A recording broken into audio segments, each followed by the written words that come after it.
नमः अनिमादिनो वेद्याय नमः पराकाष्ठाय नमः परागताय नमः हंसयुक्ताय मानसाय नमः मन्दारुण शिशुप्रभाय नमः भवान्ये नमः वासनाशक्ते नमः आर्मत्तिष्ठकलाय नमः कालिमादिने नमः नमः स्वप्रियाय नमः द्रुणाय नमः नामाक्षराय नमः ध्याय नमः त्रयाय नमः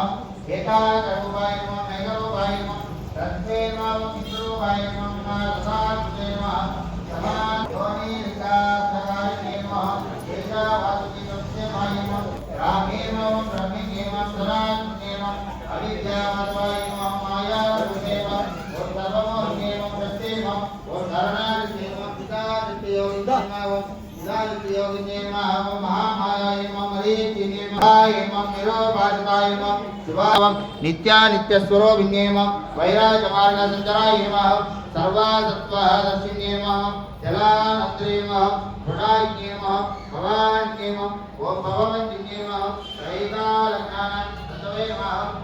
ओम त्रिपुरुषाय नमः अपराजिताय नमः ओम विद्याज्ञानाय नमः ओम विशेषज्ञानात्मिकाय नमः हिरण्यकेशिने नमः हेम ब्रह्म विद्याय नमः ज्ञानीमादिसोदत्याय नमः पराकाष्ठाय सर्वराजयाय नमः सर्वरोगयुक्ताय नमः मन्दारुण शिशुप्रभाय नमः भवान्ये नमः वासनाशक्ते नमः आर्मत्तिष्ठकलाय नमः